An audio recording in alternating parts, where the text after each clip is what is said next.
1, 2, 3, 4.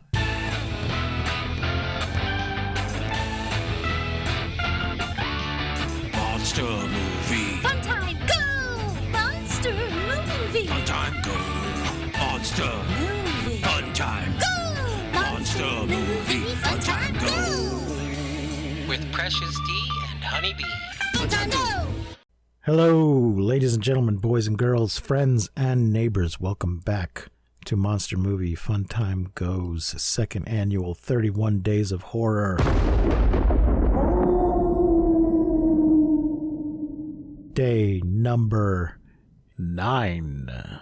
With me today, I have another guest back from last year's marathon, Michelle Whitfield Taylor. Welcome to the show, Michelle. Hello, Dominic. I'm so glad to be here again. Thanks for joining me. Today we are discussing The Lost Boys from 1987. It is in color. 87. It is 98 minutes. Directed by Joel Schumacher. Only his third film to direct. Yeah. Stars Jason Patric as Michael Emerson, Corey Haim as Sam Emerson, Kiefer Sutherland as David Powers, Brooke, when do we ever learn his last name in this Never. movie? Brooke McCarter as Paul, Bill Worth as Dwayne, Alex Winter, woo, as Marco, Oh, Diane Wiest as Lucy Emerson, Corey Feldman as Edgar Frog, Jameson Newlander as Alan Frog, Jamie Gertz as Star, Edward Herman as Max, Barnard Hughes as Grandpa, Chance Michael Corbett as Laddie, Alexander Bakken Chapman as Greg. That must be one of the vampires whose names we never hear. Right. Nori Morgan as Shelley, Kelly Joe Minter as Maria, and Tim Capello as shirtless, oiled up saxophone player. yes. He is a real saxophone player. He played with Tina Turner, is featured in a couple of her videos. He was kind of big at the time, as was the saxophone in pop music True. in the 80s. We don't get much of that anymore. Sometimes I miss it.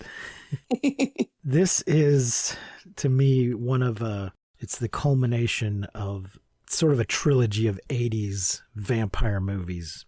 We had Fright Night in 85, Vamp in 86, and Lost Boys in 87.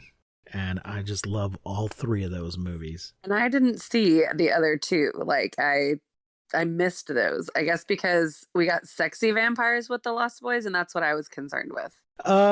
Excuse me, Chris Sarandon in Fright Night, I would say qualifies as a sexy vampire.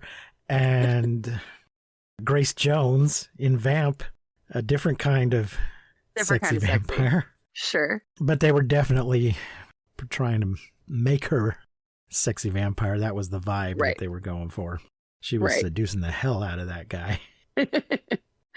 Well, and I was only 11 when Lost Boys came out, so I didn't actually see it at the time. I had a friend who had an older sister who I guess when we were in high school rented it and showed it to my friend. And my friend was like, "You've got to watch this movie. You should make all of us watch it." And so it got a resurgence from like kids in my generation when we realized that it was out there. Yeah, because it was about 5 years later probably that we all found it on VHS. No, I saw Fright Night and I saw Lost Boys in the theater. I don't think I saw Vamp in the theater. I think I saw it on HBO. Of course, then I saw all three of those multiple times on HBO, and I own them all now. Watch them whenever I want. Right. Do you stream or do you still have like a player? I have both options. So I tend to like to get a backup, even if I have a physical copy. If I see something on sale for digital that I like, I'll get it, especially if it's going to be upgraded, higher quality. Right. Okay. If I only have the DVD and they want to sell me the HD or a 4K version, then I'll definitely do that. I just don't trust the digital. I feel like when the apocalypse happens, like yeah, that's why I like to have both, because I mean, I've been in the position of losing all my physical stuff and being glad that I have a digital backup. But someday that digital shit's gonna crash. Yep. course, now they want me to upgrade my HD movies to 4K Ultra HD. Yes. It's like, we already own this. Like, if I had just bought it in UHD, I would have 3 different qualities. You know, they're all included. Right. But if you made the mistake of buying it early, now they want to charge you extra to upgrade it. I think. Yeah, no, don't buy it now. Wait until the best thing comes out, I guess. Well, 8K exists, but nobody has it. Oh, well, okay. I've seen that 8K televisions exist. I'm like, what am I going to watch on that? There's nothing available. There's nothing in 8K. The time, did I say it's 98 minutes? The budget, 8.5 million. Box office, 32.2 million. So pretty good there. Good turnaround. The death count is 18 or 17, depending on if you think David died. Right. Because he gets impaled, but he does not melt or turn to stone or burst into flame or explode. He does not. He does become very angelically innocent looking, which true. makes me think that even if he did survive, he would no longer be a vampire because his sire was now dead. Well, I think that only works if you haven't killed, and he has. Oh, okay. I suppose that's possible. Okay. Yeah. Although I will say the rules in this movie are inconsistent. Very inconsistent. Because they make a thing about you can't come in uninvited unless you were attacking and just jump through the window, in which case you can. Right. But I did when I rewatched it this morning, because that was a question that I had. And he doesn't say I can't come in. But what he says is, if you invite me, then you're powerless. And all of the things that show you that I'm a vampire will not be apparent because you've invited me. So I suppose if you don't invite, they can still come in, but you can still tell that they're a vampire, which I thought was also interesting, because the other hole in that scenario is that, Jason Patric's character, Michael, as he's turning into a vampire, he begins to lose his reflection in his own home. Mm-hmm. So that's true. Is that a transitional problem, or is that a plot hole? Yeah, I don't know. Well, and what does he mean by powerless? Garlic doesn't work. At some point in garlic never works. I watched. Garlic never works, apparently. Until it does. I watched all 3 of the movies yesterday. Okay. And I believe in the first one, he says garlic doesn't work. One of the vampires says garlic doesn't work. And he says, well, how about holy water? Because fortunately, they've mixed holy water and garlic, apparently with regular water. Right. It was diluted. But then in the second and third movies, I think in both of them, Corey Feldman is still using garlic. And it appears to work. So they're not consistent within the movie, and they're not consistent from movie to movie. So that's annoying. Because I really do like this movie. I really do. Don't people have a job? Isn't that a job, like the consistency person? Isn't that something you get paid to do? No. There is. Oh. There should be. Well, the thing is, there's a continuity person and I'm not sure if that's the same or different from the script supervisor. There's a person whose job it is to make sure you're wearing the same hat. If you film part of a scene one day and film part of it another day, it's their job to make sure that you didn't switch hats or shirts or everything's in the right position. But they're not paying attention, obviously, to lore. They're not in charge of making sure the script is consistent. Well, the other thing, too, is that when I listened to Kiefer Sutherland and Jason Patric talking about it at one of the Comic-Cons, and they said there really wasn't a script. It was very kind of flyby, that they would talk about a concept and do it. And later the script was written out so that people could have it, but they didn't really have a script. Right, because I did see apparently they handed the script over to a writer to make a novelization out of. Craig Shaw Gardner. Yes. Copy he had seems to have some scenes that were cut. So deleted scenes. Yeah, I've heard about that. Yeah. Like a scene showing Michael getting a job that pays for his leather jacket. Things like that. Job picking up trash or something like that. Mm-hmm. I don't know what else. So 21 years later, they made Lost Boys: The Tribe in 2008, starring Angus Sutherland, Kiefer's half-brother. Yes. 16 years young. My note on that was, before I looked up, and I'm sure I must have looked it up in the past, but before I realized who he was, I just wrote down, this guy is no Kiefer. He's no Kiefer. He's not. He's not. Well, maybe if he had the same mother, he'd have a little more Kiefer going on. I don't know. I don't know what accounts for the lack of Kieferness, but yeah, just don't. Folks, just don't hire the half brother or the son or the cousin of the star of the movie you're making a sequel to, unless they're really, really good. Don't just hire them for gimmick. Apparently purposes. Tom Hanks's brother is like he's blowing it up as Woody in all of these like TV things. Oh, so. is he doing the voice? Yeah, he's doing all the Woody? voices for that. Yeah, he's doing Woody for that. That reminds. So it works for them. I don't know. You know, they've hired people have hired Charlie Sheen's brother. Not Yes. Charlie Sheen. The father. Martin. Martin Sheen. Yeah. They've hired his brother to do voiceovers for political ads because Martin's known for his liberal politics. Conservative politicians in the past hired his sound-alike brother to imply that Martin Sheen was endorsing them. And that, wow. That is a douche move. Yeah, dick move. So let's get back to Lost Boys though. Got it. There was a comic book sequel that was kind of a prequel to The Tribe called Lost Boys Reign of Frogs. Reign as in a rule, but also, a pun there for right. Biblical Frog things Brothers happen sometimes with magic and frogs raining. And in that one, David did survive, and I guess they finish him off. Again. And he says that the vampire in The Tribe is his half-brother. So, I haven't read it myself. I was going to buy it if it was available digitally, but it is not. So let's get into the details of this movie.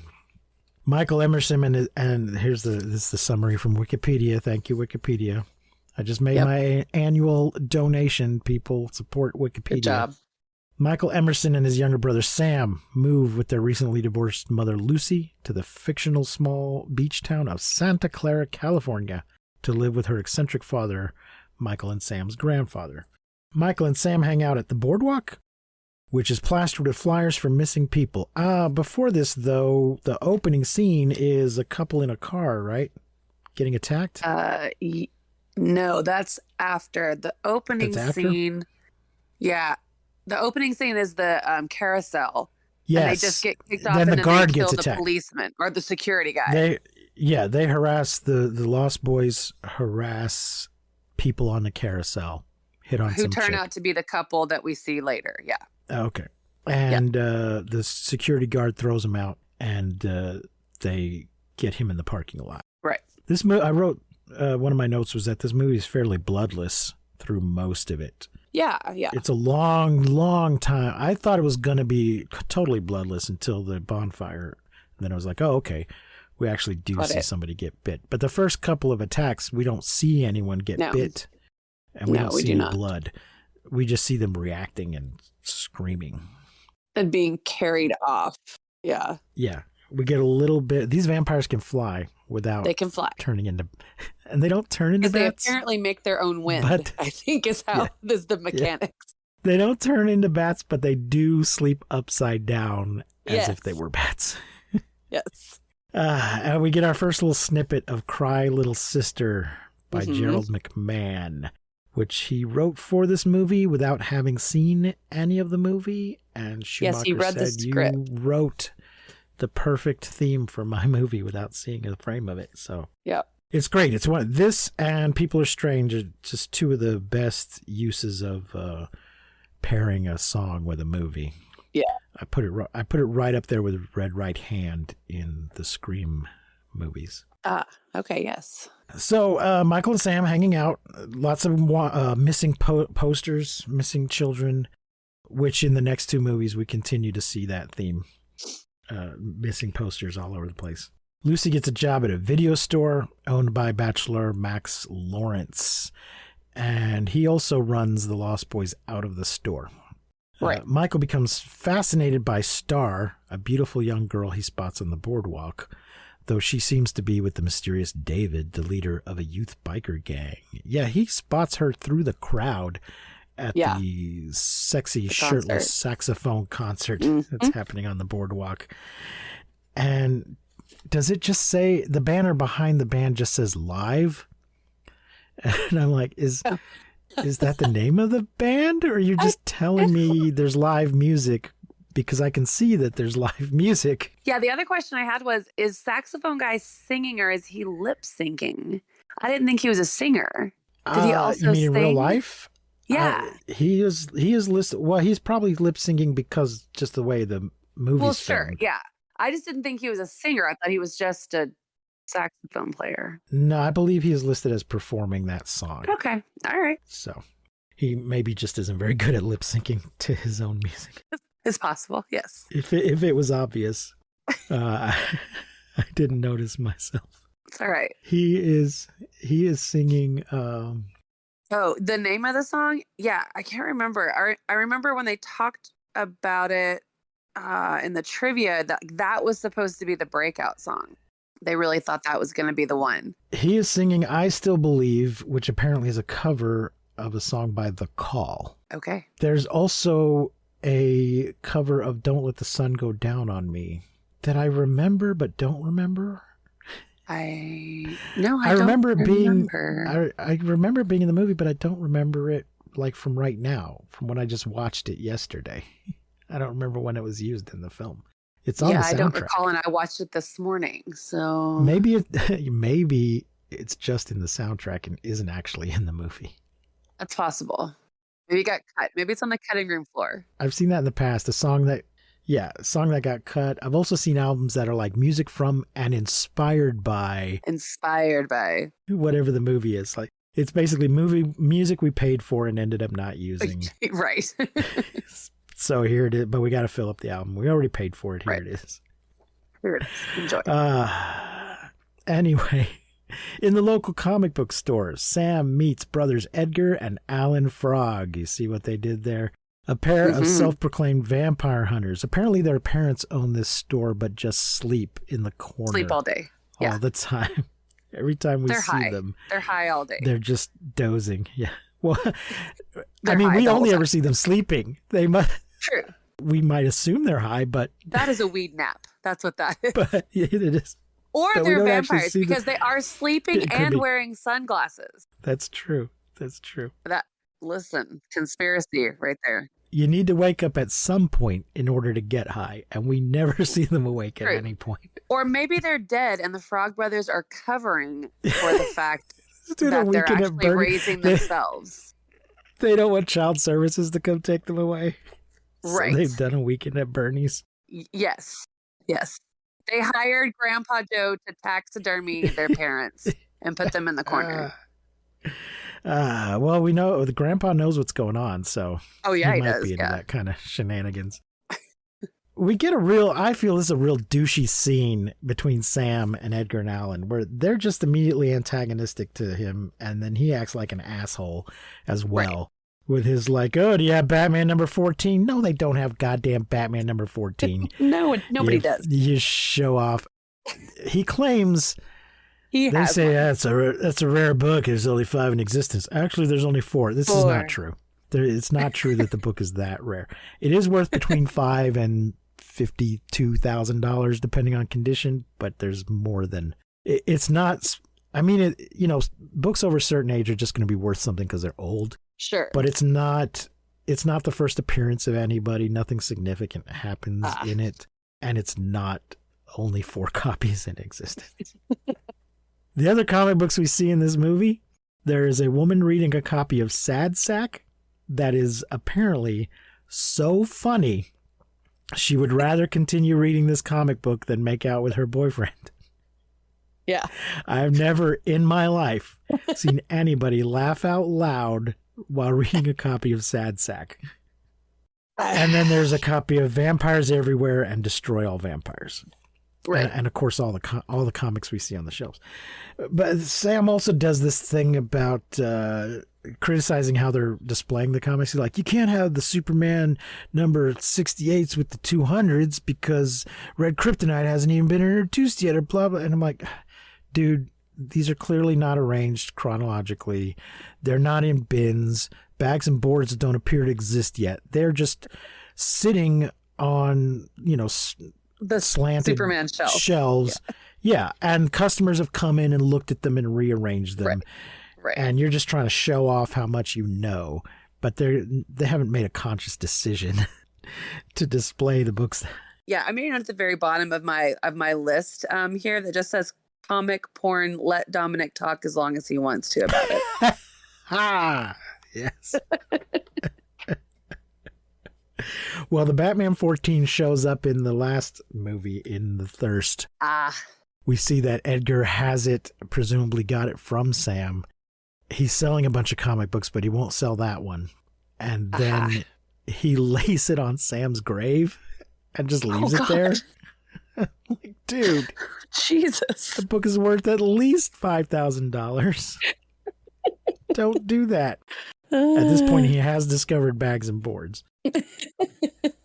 And then apparently, I didn't notice it, but apparently there is, in the last movie, there's a bookstore that has comic books as well. And there's a copy of the Frog Brothers comic book in that store. Anyway, they try to get him to take these vampire comic books, and he says, I don't read horror books. Right. But they're like, oh, this is educational. You need to know this stuff. Right. If you're going to live here. Yeah. Michael finally talks to Star. David approaches and goads him into following them by motorcycle along the beach. They reach a dangerous cliff that Michael nearly drives over. At the gang's hangout, an abandoned luxury hotel sunken beneath the cliff by the 1906 earthquake. And I wrote, was David there? We don't really know how old these vampires are. They seem very hip and tuned into what's going on right now. So they might be kind of recent, or they might be old and are just good at blending in with the people that appear their age.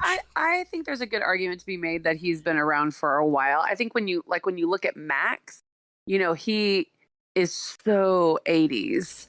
Like you're in his house and it's like all neon and like glass. Like he's wearing shoulder pads the whole time.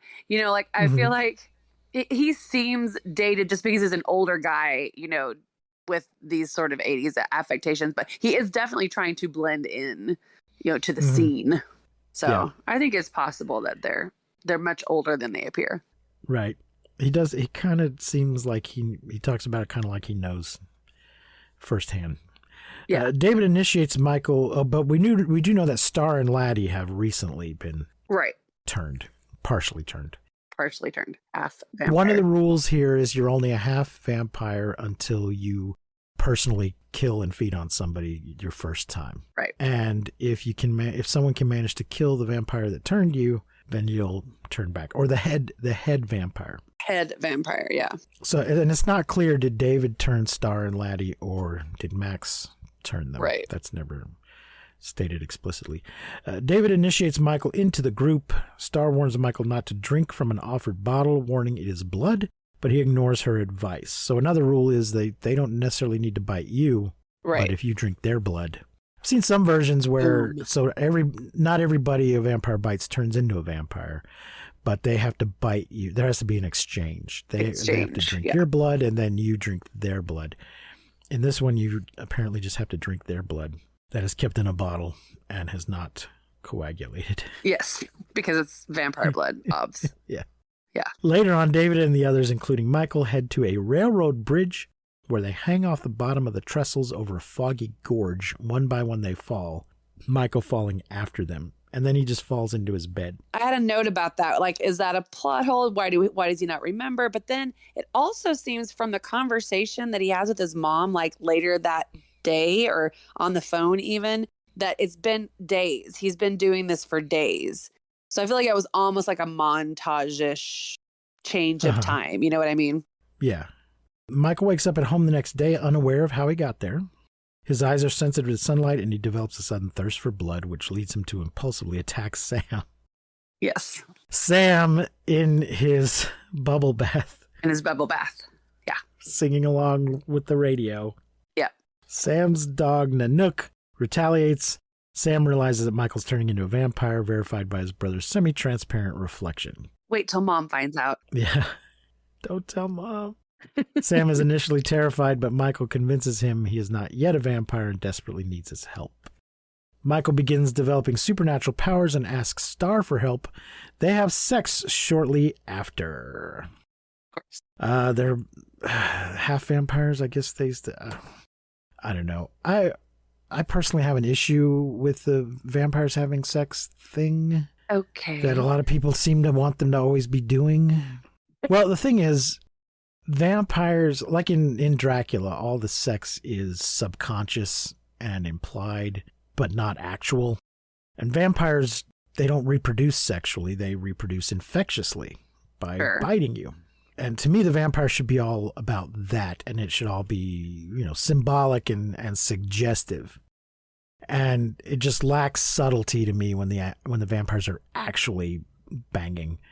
And to what purpose? To what purpose? And isn't the thrill they get from drinking blood greater than that anyway? And it lacks subtlety. I don't care for it. But these two are still half vampires, so Okay, there you go. I'll let it pass. But Yeah. in the sequels, there's some straight up vampire banging and gratuitous nudity and stuff that we don't have in this movie. Uh-huh.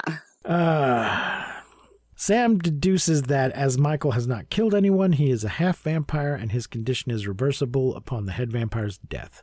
Sam and the Frog Brothers test whether Max is the head vampire during a date with Lucy. He comes over to their house for dinner, won't enter until Michael invites him. Right. And Sam has invited the Frog Brothers over and they're having a big spaghetti dinner. And they get him to eat a bunch of garlic by telling him it's Parmesan. Yep. Then they spill some holy water on him and Oops. he reacts, but he just reacts from having water spilled on him. They show a mirror, but his reflection shows in the mirror. So I don't know if they don't use a cross, do they? Well, No. I guess the holy water would work. If the holy water didn't work, a cross isn't going to No. work. Right. And they also do not stake him in the heart at that time. Yeah. Yeah. Yeah. Which is not a valid way of testing whether someone's a No. vampire. No. Because that's gonna kill That's a gonna human kill too. anyone. Yeah. It's like drowning witches. Right. Well, a witch would float, but Which would float. True. so they decide to focus on David instead. To provoke him into killing, David takes Michael to stalk a group of beachgoers and instigates a feeding frenzy. These guys were described as surf Nazis. Surf Nazis. I saw that on the credits and was like, what? Yeah. What is that? What does I that thought I heard mean? somebody mention a swastika, but I didn't see Oh, it. Maybe one of okay, them has a tattoo. maybe. And this is probably also just a reference to the movie Surf Nazis Must Die. Okay. Yeah, that's an actual movie. Okay, great. Let's see. He instigates a feeding frenzy. Horrified, he escapes and returns home to Sam. Star then arrives and reveals herself as a half vampire who wants to be cured. It emerges that David had intended for Michael to be Star's first kill, sealing her fate as a vampire. But he's already a half vampire also, so would he be killed? That part of the plan doesn't make any sense. Yeah, no, I don't know. The next day, a weakening Michael leads Sam and the Frog Brothers to the gang's lair. They impale one vampire, Marco, which is Bill of Bill and Ted's Excellent Adventure. Alex Winter. Yes, Alex Winter from Bill and Ted's Excellent Adventure. One of his With an few- excellent mullet. That guy does not get enough work. Nope. Saw him in a Elijah Wood movie not too long ago. Oh, really? Yep. I don't remember what it's called. It was something they were watching on How Did This Get Made? Something about a piano. Let's see. Next day, weaken Michael. Marco with a stake. They impale Marco with a stake. Awakening David. So this is where they're hanging upside down. Yes. We see that their feet, or maybe Vampire we don't feet. see the close-up of their feet. But We see do, that. yes. I know we see it later when they wake up. Oh, Maybe we well, see it yeah, here, okay. too. Anyway, they Maybe. can grip. Their feet are extended and they can grip onto a bar and Yes. hang by it. Yeah. And this wakes up David and the two others, but the boys escape, rescuing Star and Laddie, a half-vampire child and Star's companion. He has the coolest little Sergeant Pepper jacket. He does. Little band sort of jacket with double-breasted buttons. Very 80s, very cool. Yep.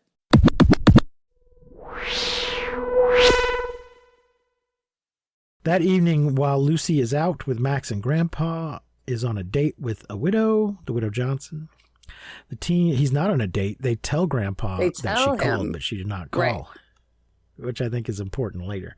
Yes. The teens arm themselves with holy water-filled water guns. Had the Super Soaker not been invented yet? I assume they're using the little ones.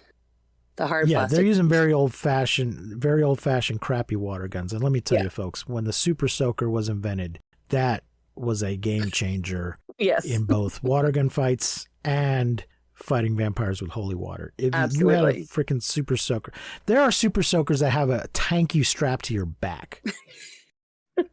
So if you're going to be fighting vampires, that's the way to go. Yeah. Yeah. They also have a longbow and wooden stakes, barricading themselves in the house, and they got a bunch of garlic, but we find out it's no use. Yeah, no use. They fill up the bathtub with both. So we see them burst into the church and just start filling up canteens from the baptismal font. There's a baby being baptized, but then there's the two fonts at the front where you bless yourself when you come in, and they just start filling up their canteens from that. Those don't usually have enough in them to actually fill a canteen. Oh, well. But there's often a cistern by the side that you can bring your own little bottle and fill up. Anyway. Thank you for the Catholicism knowledge. Yeah, it's good to know. Good to know. Yeah, usually the one at the front, there's just a sponge with it that's soaked in holy water. I see. It depends. It depends on the church. It looks to me like the bathtub is partly filled with regular water because they did not get enough in those canteens to fill the whole bathtub. Get that many. No. And then they add the holy also water. throw garlic. They add garlic to it. Yes. Yeah, in the sequels, both the sequels, Edgar makes a thing called frog juice that is a mixture of holy water, garlic, and an egg, a raw egg. Okay. And he drinks this in the morning, and I guess he thinks it'll fortify him, make him unappealing. Him on the inside. You know, if somebody bit him, they would get a taste of this. I don't know. He never explicitly explains what the effect's going to be, but he thinks it's going to work. Right. There's a scene earlier where Sam is scared and wants to sleep with his mom, and he's put garlic around his neck underneath his bathroom. Yes. So let's see. They barricade themselves in the house. When night falls, David's gang attack the house and are, as we said, able to enter without being invited. Right. But they are vulnerable to all of the things. So right. The Frog Brothers and Nanook kill Paul by pushing him into a bathtub filled with garlic and holy water, dissolving him. He tells us the garlic's no good, but holy water is. Sam is attacked by Dwayne, another vampire, before he shoots an arrow through the heart and into the stereo behind him, electrocuting him. Most rock and roll death on film ever. Yes. The music starts playing and keeps playing even though they've pierced the stereo, and he says death by stereo. Yes. Yeah. In all these movies, though, there is a time, sometimes it's throughout the movie, sometimes there's just a big info dump where they say, okay, this is what works and this is what doesn't work. And it often seems to be just arbitrary. Right. Sometimes it seems to be religious in nature or anti-religious. They want to tell us all that religious stuff doesn't work. Garlic works, silver works, wooden stake will work, but crosses and holy water don't work because, I don't know, the writer has issues or whatever. Right. Like, but vampires are... You tell me vampires are real, but God's not? Okay, fine. Whatever. Okay, whatever. Yeah. Michael is then attacked by David, forcing him to use his vampire powers. He manages to overpower David and impales him on a set of antlers. However, Michael, Star, and Laddie do not transform back to normal as they had hoped. Lucy then returns home with Max, who is revealed to be, the head vampire. He explains that inviting a vampire into one's house renders one powerless over said vampire. That was a very grammatical sentence. Leaving them unable to exploit any weakness the vampire has while there, explaining why their earlier assumption appeared to be incorrect. Max reveals he had instructed David to turn Sam and Michael into vampires so that Lucy could not refuse to be transformed herself, as his objective had been to make Lucy mother for his lost boys. Which is still not the plan that Star told us about Yeah. Michael. Right. As Michael pulls Lucy to him, preparing to transform her, he is killed when Grandpa crashes his truck through the wall of the house, impaling Max on a wooden fence post, causing him to explode. That's not what happens. That's not what it looks like. I don't know. I mean, it is a fence post, but it appears we do see Grandpa. We see Grandpa inserting Fence posts. a big wooden post. He's repairing the fence, and he's for some reason sharpened the top of the post and is putting it in the ground earlier in the film. At this point, it appears that he's taken several sharpened posts and attached them to the top of his truck. No, I think he's got them like they're just stacked in the back because they No, they're on the fly front. off. No, he backs in. Well, does he? Yeah. To me, they look like they were attached to the hood. No, I think he But it would backs make- in because when he gets out of the truck, he gets out on the left-hand facing the other way? side. Yeah. Okay. And he's facing the other way. Okay. So I That think makes a he little more backs sense. in and they just fly off Yeah. the back. Okay. Yeah, one of them definitely flies off and hits Max right in the chest, and he explodes. Right. Michael, Star, and Laddie then return to normal. Amongst the carnage and debris, Grandpa casually retrieves a drink from the refrigerator and declares, "One thing about living in Santa Clara I never could stomach. All the damn vampires." Right. He has great vampire Dar as well because he picks up on Max, I think, from the beginning. As soon as he sees Max asking to be invited in, I think Grandpa knows, oh God, that guy's a vampire. Right. But at the time, we don't realize that Grandpa knows for a fact there's vampires. Sure. Anyway, my question is, how did Grandpa know he needed to drive through the front of his own house at that moment? Was it as soon as he realized Widow Johnson hadn't invited him over? Did he rush back? To me, this is similar to Mila Jovovich driving through the stained glass window of the church in the second Resident Evil movie. How did she know there was anyone in there needing rescue? How did Grandpa know that he needed to do this at this moment? And if you believe in vampires, you have to also believe in God. Yes, God told him, "Psst, Grandpa. Yeah. They need you. Quick. Oh, Load up the back of the truck." go, my child. Take the fence post. I need to go back and look and see if when he drives off, if all those stakes are in the back of his truck. Are there? At that time. Yeah. Or if he loaded them up. And then, Yeah. Go ahead. no, it's fine. Yeah. No, I agree. We need to know what the sequence of events was. So there you have it, The Lost Boys. This movie is very, very gay. What? I don't. It's not a criticism. It's an observation. It's not a. What do you mean? I'm saying there's some homoeroticism in this movie. You're Joel saying there's Schumacher. homoeroticism in this movie, Joel Schumacher? Yeah. Why is there's so many lost boys and one lost girl? I think she's there because she's got to be Wendy Sure. to the Lost Boys, except that she is not in the position of being a mother to the Lost Boys. She's Not at all. Right. subservient plaything. to them. Yeah. But she's just a lure Right.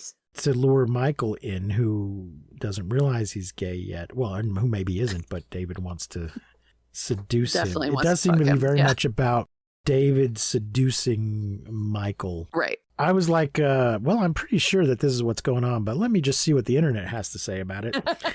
And there were numerous articles saying this was the first queer movie I ever watched, and this movie awakened things in me and clued me into stuff. And Nice. and by the way, did you know Joel Schumacher's gay?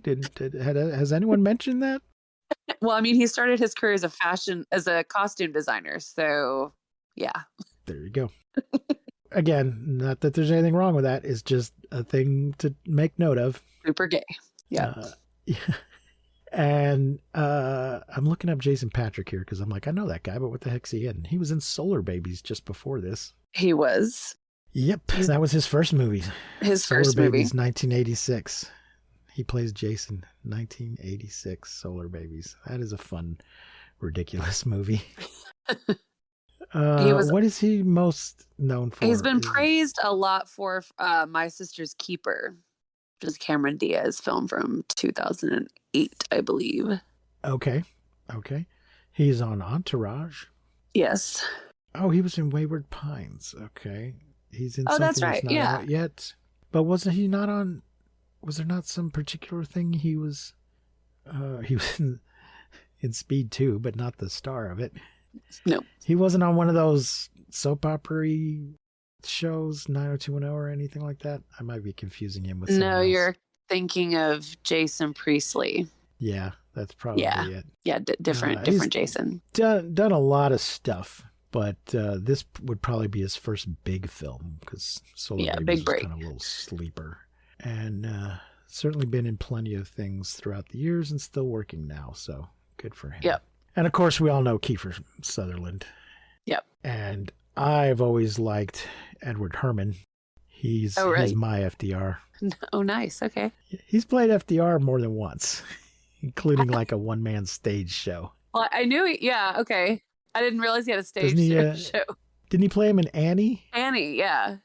But I think he Yes. also plays him in like a more serious film. And then it just kind of became a thing. And so he was like, screw it, He's I'm doing a just one-man FDR. show.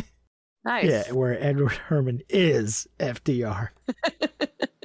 But I've got his autograph somewhere. Oh, cool. There was a time a few years ago when I was aggressively collecting autographs through the mail, and I have his. So he's great. And then we have the Coreys. You know, the Coreys. That's important. Yes. Was this their We can't- first? Yes, I meant to mention that earlier. Yes. Was this their first? Yeah, their first foray. So Corey Feldman had just done Goonies, so that's why he was cast, because it originally was kind of a Goonies treatment. And then they cast Corey Haim, who had done a couple of things before this, but yeah. So they ended up making 6 movies together. This was their first. Wow, they're real Bing Crosby and Bob Hope thing Yes. going on there. Yes, they were. And, you know, it's funny because, like, I was never a huge fan of Corey Feldman. Like, I always felt like Corey Feldman was acting, you know? Uh-huh. Corey Yeah. Feldman was being a character as his character. And I just felt he was really affected. But Corey Haim, he's one of the most genuine presences on screen as a kid. Like, his reactions are just so sincere, you know, little things like there's a scene where Michael and Sam are they're in the taxidermy room for the first time talking to Grandpa. I can't remember exactly like what's being said, but at one point Corey Haim just like leans his head into Jason Patrick, just this incredibly intimate brotherly moment that I don't think you can direct, you know what I mean? Like he made that connection that felt natural to him at the moment. And, you know, I feel like it's such a shame we didn't get to see Corey Haim really become, you know, Right. just with all the craziness that he went through and then his untimely passing. Yes. But yeah, I've always been a big fan of his. Yeah, Feldman is definitely putting on a voice in this movie. He's definitely playing a character. Oh yeah. Yeah. I feel bad for Jameson Newlander as Alan Frog. I'm like, did the Coreys just bond because they're both named Corey? I And mean, possibly. Did they not let Jameson sit at the craft service table with them, or what? You know, why did they not bond? Why weren't the 3 of them in a bunch of shit together? I don't know. I don't know. Well, part of it is though. I mean, they're not calling the shots. They're not the ones deciding at Right. that age. No, Somebody in Hollywood is deciding to put them in movies together, exactly. and they decided that Jameson could go fuck himself. Apparently, I mean, he is not as magnetic on screen as either of them, I don't think. no, but he does a perfectly fine job, I think. Oh, it's fine. Sure. So you didn't watch the sequels, but I'm going to discuss them briefly. We won't do Go a whole for it. episode on either of them. The Tribe, folks, you can, if you're pressed for time, you can skip The Tribe. The Tribe is the kind of sequel that I hate, which is the kind that just goes back over I call it the second verse, same as the first, a little bit louder and a little bit worse. It's just going back over the same territory that we saw in this movie with just minor changes. It's brother and sister move into a different small town, but Edgar Frog is living there. They've recently lost both their parents, but they move into this shack alone, and they run into some vampires. Tom Savini's the movie starts with some vampire on vampire violence. Tom Savini gets attacked by he's a vampire who gets attacked by some surf vampires. As we said, Kiefer's half brother is in it. Well, that one is all about being surfers. They ride motorcycles at one point, but they're about surfing. I see. But they still, in this one, they would seduce the sister, but then also the brother. They're trying to seduce both of them. Anyway, they go to Edgar Frog for help, who is a surfboard shaper and vampire hunter. But in the mid-credit scene, he meets up. Well, he indicates throughout the movie that he lost his brother to vampirism, which is why he's willing to help when this guy's sister's in trouble. And then in the closing credit scene, he meets up with Sam, who is now a vampire, and then they appear to go at it. And then there's an alternate scene, one where Sam's a vampire and one where Sam's not a vampire, and he's warning him I think in both versions, I don't know. Definitely in the not a vampire one, he's shown up to warn him that his brother is coming to get him. And then we cut to Jameson Newlander and his girlfriend in a car driving really fast on their way to get him. Mm-hmm. But then in The Thirst, so I think they wanted Corey Haim to be in The Thirst, but he was busy, but indicated he would be willing to come back for a fourth movie. But then I think he ended up dying before the movie was made or before it was finished. So they refer to Sam's, apparently that fight they had in the closing credits is when he had to kill Sam. And they tell us that because of that, Michael and Starr don't want to talk to Edgar. Edgar goes to Alan for help. Alan is living secluded, puttering in a basement, and is a vampire. But then it turns out maybe he's a half vampire. Oh, there's an opening scene where they are in Washington, D.C., rescuing. So convoluted. A senator is about to feed on a congressperson, a representative, I guess. Okay. And they rescue, because he calls the one vampire senator, but then he refers to the guy he rescues as congressman. And they rescue that guy, but during the fight, Alan gets bitten. But apparently he spent the next 5 years not feeding, staying a half vampire, because they are able to restore him by the end of the movie. But I would say skip the tribe, but The Thirst has a bunch of different stuff going on. He's not just, he's going to try to rescue somebody's brother who's been captured by vampires, and there's a whole plot. It's one of those we should be ruling the world things. Okay, yes. Every few years, some vampire asshole decides that this system that's been working for millennia is no good and we should not be working now. Yeah. ruling the cattle. And of course, that never works out for them. No. But did you read that's what Empire the Vampire by Jay Kristoff? No. Well, that is the whole idea of it, that the vampires have taken over and now they can't find any food. So. There is I can't remember now what it's called. Anno Dracula by Kim Newman. In Anno Dracula, Dracula has, I think he ends up biting the queen. His plan to invade England has worked. His plan from the original book has worked. But in the original book, it just seems like, well, I need fresh blood. This Transylvania blood's getting me down. I need fresh blood. But it has him, seducing the queen, biting her, making himself the consort. And now there's sort of a ruling class of vampires. But they have, they haven't just let it run out of control so that they have nothing to eat. Right. I was rewatching Blade. I'm probably going to do an episode with somebody. I was rewatching Blade. But in Blade, the guy's going to do something that's going to turn everybody into vampires. Everyone into a vampire. How is that going to work out for you? Yeah. Like, you want to think that through? Yeah. But anyway, I like The Thirst because it doesn't just do the same thing, but it also takes it up a notch. There's something bigger going on than just this one little family in this tiny little town. They do use a cover of Cry Little Sister in both of those movies. I did see that McMahon actually made a country western version for True Blood. I'm going to look that I didn't up. watch.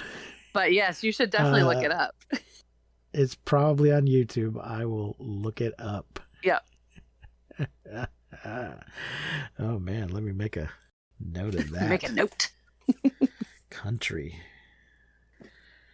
Okay. So I think this movie does have an excellent soundtrack, though. It does. That is true. Any final thoughts? Just, this movie, obviously the other two that you mentioned, was the vampire resurgence and rebranding of, the 80s. Then we got the vampire rebranding of, in the Twilight years. But, clearly vampire romance in general is a flourishing subgenre in the book community. Yes. Like people eat that shit up, and I know you don't like vampire sex, but I have to say that when a species relies so heavily on sexual appetite in order to procure their food, us ladies are going to think about bonking them. So it's just going to happen. Well, I'm fine with the vampire letting you think he's going to do you, but then he's just going to bite you. Oh, he's going to bite you. Yeah, I don't know. I think I'm. Well, that's also part of the. Okay, I'm gonna have give to a trigger come first. You know what I mean? Like me first. No, you don't. Then you don't get to though. That's the whole thing. That's the whole thing. Okay, I think I need to give a trigger warning here. I'm going to discuss sexual assault. Got it. The vampire is performing a form of rape. Yes. But unlike your normal rape, where which might result in life, as traumatic as that might be for somebody, there's still, life coming from it. The vampire rape is impotent. It results in nothing but death. Unless you're turned, and then it's immortal life. Yeah, but you're still dead, and you're cursed, and you're damned, and all of that. Yeah, blah blah stuff. Yeah. But it is a violation that only takes, and not that other violations are okay in any way, but it is just an extra level bad, and then all it does is take from you without giving anything, and that's I think the symbolism of that is lost when they're just seducing their victims and just having sex with them.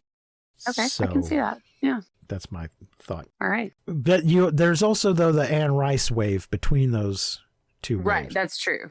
In the 80s, the vampire is still the bad guy. I blame Anne Rice for Twilight.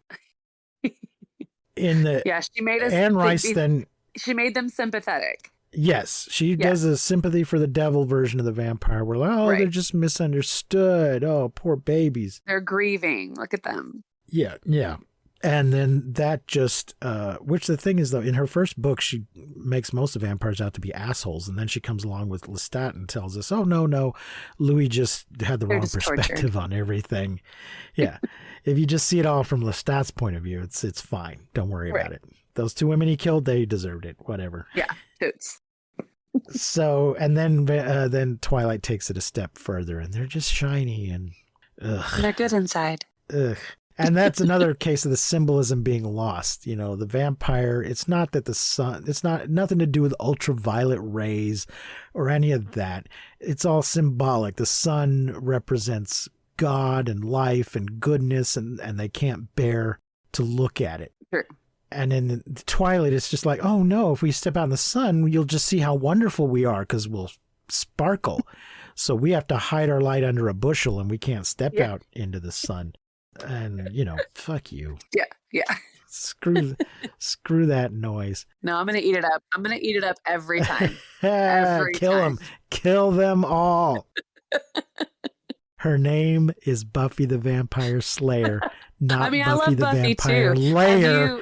Kill that guy. Kill him. Did you read the new Kendara Blake sequel, Buffy sequel? No, I didn't know there Okay, was so one. she just came out with it. I think was it in January? Yeah, January. And the second book's coming out this next January. But it's Willow's daughter is taking over as the next Okay. Slayer. So it was really Okay. good. I enjoyed it a lot. Don't get me started on Slayers. They're just. So now what? It's I'm just- sorry. Okay, there's just all right, we're getting way off topic here, folks, but we're going to do it. Sorry. Screw it. All right. In the original Buffy the Vampire Slayer, they talk about there being a Slayer born every generation. And the Right. implication in that movie is that the reason it is because it's the same entity being reborn. So when the Slayer dies, as they inevitably will, doing the kind of work they do, Sure. then they have to get reincarnated and reborn. Okay. Because it's Christy Swanson herself in the flashback scene. Right. And you know, Joss Whedon himself didn't direct that movie, but it seems to be what's implied in the script. What he's thinking. Yeah. Okay. Yeah. And then somewhere along the way in his TV show, he decides that that's Never not mind. the case. That when the Slayer dies, a new Slayer is activated. Right. And even if the Slayer is revived, the new Slayer That will Slayer still be stays. active. Right. And the Watchers will somehow know, because that's the other thing. The Watcher, in the original, the Watcher is also being reincarnated, but he has some memory and knows what he needs to do and knows he needs to go find the Slayer. But somehow the Council of Watchers will be aware that there's a new Slayer and they will assign somebody to go watch her. Yes. Which will be a woman, not because it's a woman being reincarnated as herself, but just because for whatever reason. Only women can kill vampires Yeah. Right. And then to take back their sexual power. I guess. And then it changes even further at some point where, okay, it's just really sort of a power source and there's all these potential Slayers. It becomes a Green Lantern Corps. Sure. There's all these potential worthy Slayers out there that if we could just break, if we could somehow override the lock or whatever, we could give them all access to the Slayer power and have a whole army of them. Right. And I'm like, what are you even talking about? What is going on here? I think he just changed his mind. I don't think that was his idea at all to start with. He just thought, oh, wouldn't it be cool if there's a whole army of them? What can I do to make that happen? How can I do that? Yeah. Well, then don't read this book.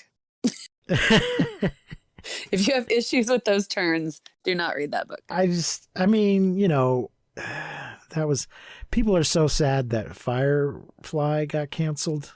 But I was like, you know, I was sad at the time, but now I'm glad because it didn't have time to turn shitty and get weird. True. Buffy and Angel both had some seasons that we could have done without. True. And went in directions that they shouldn't have gone in. And Firefly never had the chance to go down that hole. And we got Serenity, you know, so we got that closure. So yeah. All good. Well, they did I did not know there was a new Buffy novel, but they did, and I guess it's still going. They did a comic book reboot. First, they did a comic book continuation. There was a comic book while it was on the air, but like many comic books, it was only semi-official in that if the writers of the TV show weren't going to pay any attention to that continuity. Right. They might write something and contradict it and not care. But then they did one that was this is season whatever, season 8. This is the official season 8. This is officially what happened. And they did several issues of that. And they did an Angel one too, picking up with that cliffhanger ending of Angel. But now they've done one where it's just a reboot. We're going to start over and tell the story again, but in a slightly different way. We're going to take that starting premise and then just kind of like the Star Trek movie. Oh, yeah. Yeah. Take the initial setup, but then just tell whatever timeline. story we want. And, Right. And like they do with Superman and Batman every now and then. Sure. But they were still drawing them to look like the actors that played them on the TV show. Oh, interesting. Okay. So I guess this novel is a third thing that. Yeah, and it seems to be he's based it completely Buffy the Next Generation. Yes, on the TV show and where the TV show ended. So you think she's ignoring the so-called official?